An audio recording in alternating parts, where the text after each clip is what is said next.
Au nom du Père, du Fils et du Saint-Esprit. Amen. Mes très chers frères et sœurs, nous célébrons l'archange Raphaël, médecin de Dieu dans la traduction du mot hébreu. Deux références nous parlent explicitement dans la Bible de l'archange Raphaël. Le livre de Tobie, dont nous avons lu un court extrait, et cet évangile où vous aurez remarqué que pour une fois dans un évangile, on ne parle pas de Jésus, on ne parle pas du Christ, on nous décrit juste la piscine. Bon, à la suite, le Christ a guéri un malade, mais l'Église a gardé juste ce passage-là parce que de tout temps, dans la tradition hébraïque, la piscine de Bethesda était agitée, l'eau s'agitait sous la puissance de l'archange Raphaël, justement. L'archange de la guérison, l'archange de la santé. En livre extra-biblique, le livre d'Enoch aussi nous explique à de nombreuses reprises qui est Raphaël. Le livre d'Enoch fait partie de ces livres qui ont, je dirais, structuré la foi de l'Église tout en n'ayant jamais été incorporé dans les livres canoniques. Pourtant, celui-ci, je trouve qu'il apporte énormément d'éclairage sur les anges, les archanges, sur toutes les forces célestes. Mais revenons au livre de Tobie. Alors, le livre de Tobie, à lire, on arrive à comprendre, si on entend le livre récité, on peut commencer à se poser des questions, parce qu'en fait, il y a deux Tobie dans le livre. Tobie avec un T, qui est le papa, et Tobie avec un E, qui est le fils. Donc, ça commence déjà à devenir un peu plus compliqué. Tobie a l'habitude de faire une œuvre de miséricorde qui peut nous surprendre de nos jours, c'est qu'il va enterrer les morts. Parce qu'il y avait une fâcheuse coutume à cette époque-là, c'est que les morts qui mouraient sur le champ de bataille, et s'ils étaient des ennemis, on ne leur donnait pas de sépulture, on les laissait là, pourrir en plein désert en attendant que les vautours viennent les manger. Tobie, lui, avait décidé, avec son fils, d'aller récupérer les corps, de les cacher chez lui et de les enterrer pendant la nuit. Or, on ne sait pas pourquoi. Un jour, Tobie, qui se repose dehors de chez lui, reçoit de la fiente d'un volatile dans les yeux et perd la vue, donc le perd. Et il a, à ce moment-là, le livre de Tobie est très clair, il précise, il a 62 ans. Alors c'est maintenant que je vais faire une petite digression pour vous dire et vous annoncer que dans 62 jours tout pile, c'est Noël. Et oui, parce que l'Église n'a pas fait les choses au hasard. Quand ils ont placé la fête de l'archange Raphaël, comme ils ne pouvaient pas le placer le jour de sa mort, puisque un archange, par définition, ne meurt pas, ils ont choisi un jour symbolique. Et ils ont choisi donc 62 jours avant la nativité. Pourquoi? Juste pour nous rappeler que nous allons et nous entrons dans cette période de ténèbres qui nous prépare au jaillissement de la lumière. C'est vrai que là, on s'en rend bien compte, la nuit gagne de plus en plus de terrain, le froid, le temps aussi fait que la journée, souvent, on ne voit pas beaucoup la lumière non plus, et jusqu'à Noël, au solstice où la lumière va commencer à reprendre de la force, à reprendre de la vigueur, d'un point de vue physique, mais aussi Noël où la lumière jaillit pour vaincre nos ténèbres. Et c'est bien le rôle de l'archange Raphaël de nous aider à vaincre nos ténèbres.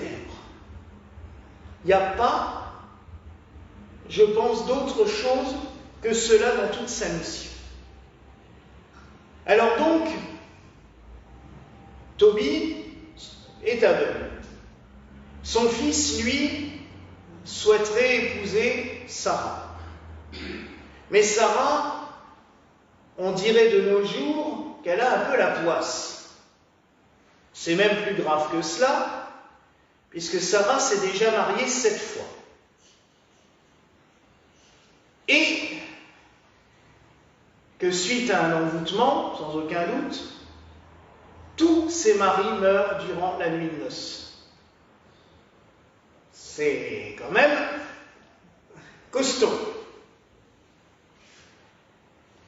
Et voilà Tobie qui part pour aller voir sa promise, et il rencontre un très beau jeune homme qui lui dit « Je vais t'accompagner ». Et le livre de Tobie nous décrit cette pérégrination, pour cela que Saint Raphaël est aussi le patron des voyageurs avec Saint Christophe. Cette pérégrination, il va aider Tobie à trouver Sarah, il va libérer Sarah de ses démons, puisque c'est un cas de possession avéré, qui provoque donc la mort brutale de ses nouveaux maris.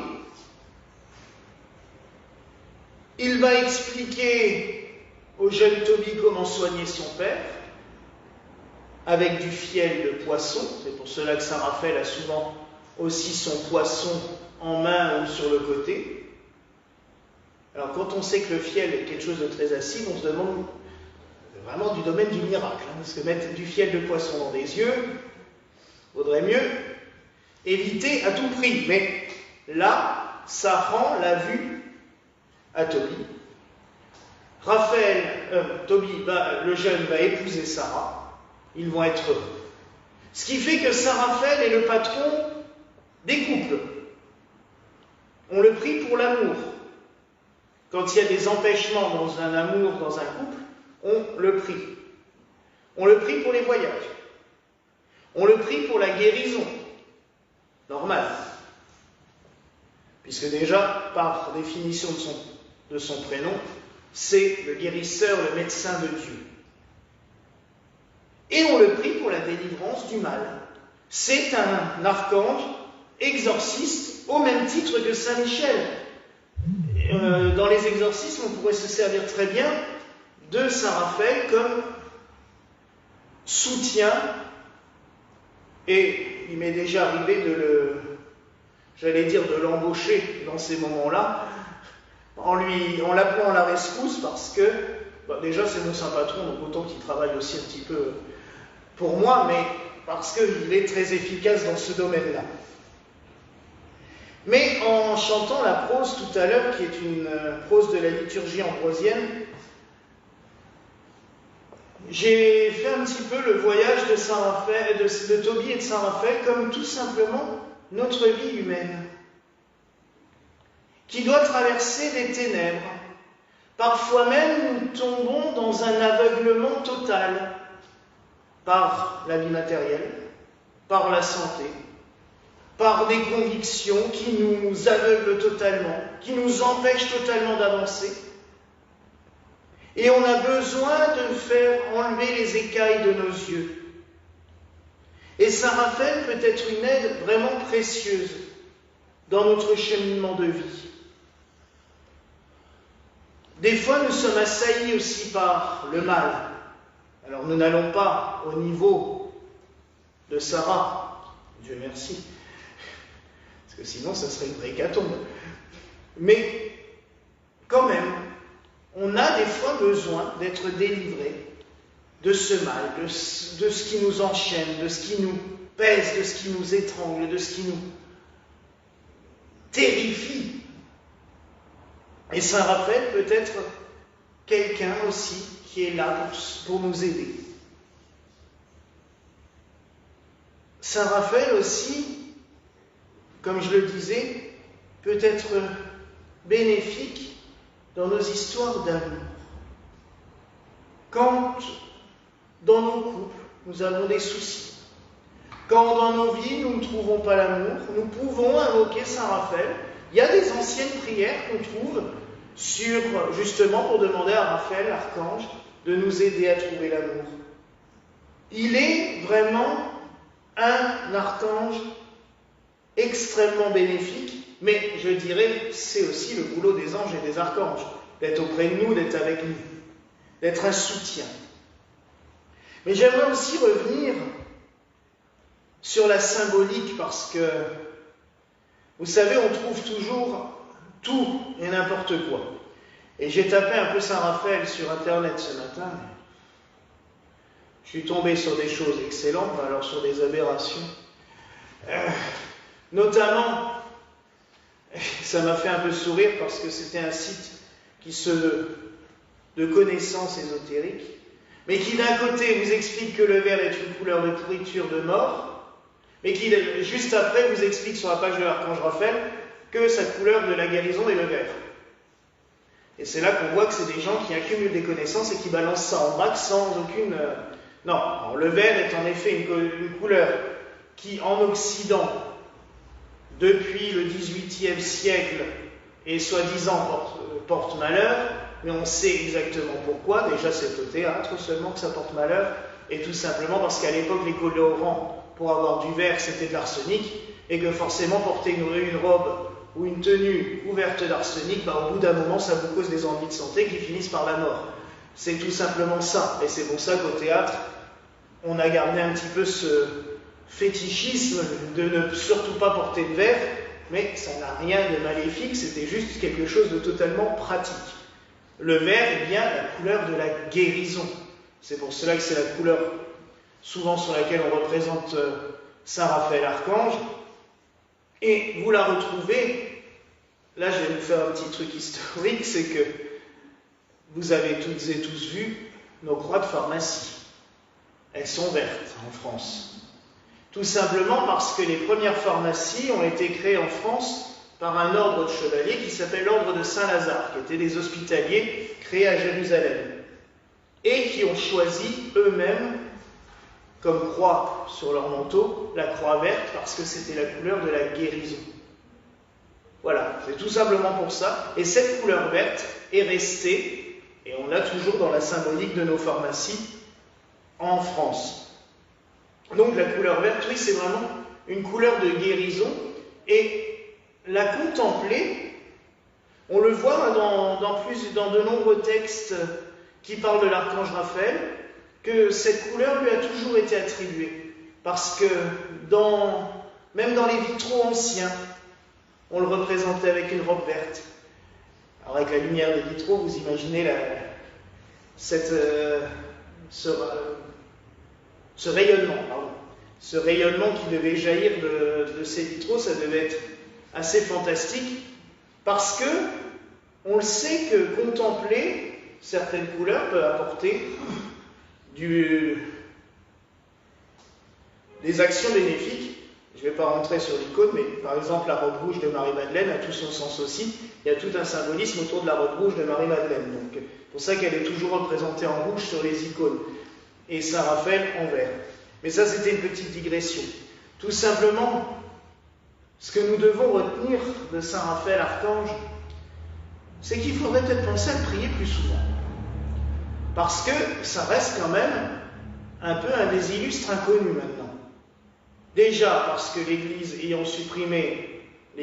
catholique romaine ayant supprimé la fête de Saint Raphaël le 24 octobre et l'ayant regroupé avec Michel et Gabriel, en zappant totalement Uriel d'ailleurs, mais l'ayant regroupé avec Michel et Gabriel le 29 septembre, sur les calendriers il n'y a pas de place, donc souvent il y a Michel, Gabriel, et puis Raphaël. Il s'est carrément envolé des calendriers. Alors que c'est un saint qui a quand même, et pour preuve qu'il a été extrêmement vénéré au Moyen-Âge, on a une ville de France qui porte son nom, parce qu'il y avait un pèlerinage, la vieille chapelle de Saint-Raphaël existe toujours, qui était un lieu de pèlerinage très présent au Moyen-Âge. La ville de Cordoue aussi est totalement dédiée à l'archange Raphaël, qui a une grande colonne au milieu de la ville avec sa statue en haut.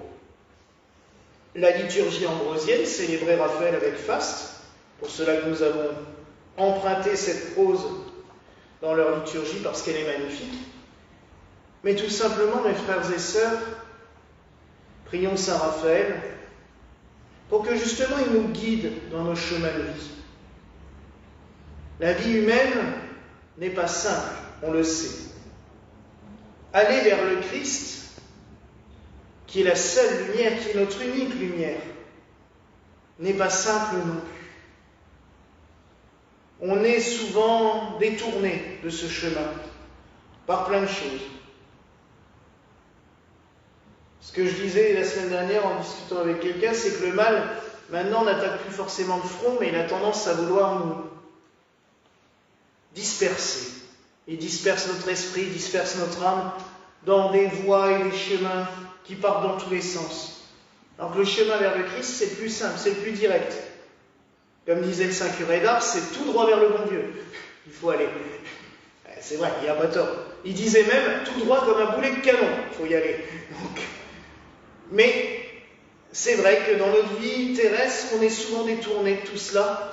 Et Saint Raphaël peut être une aide, un soutien, pour nous laisser, nous garder sur ce chemin vers Dieu. Il peut nous aider dans nos soucis physiques, dans nos soucis spirituels. Alors n'hésitons pas à l'invoquer, le supplier.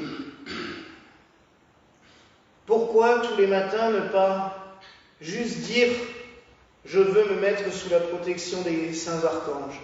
C'est pas long, c'est pas compliqué.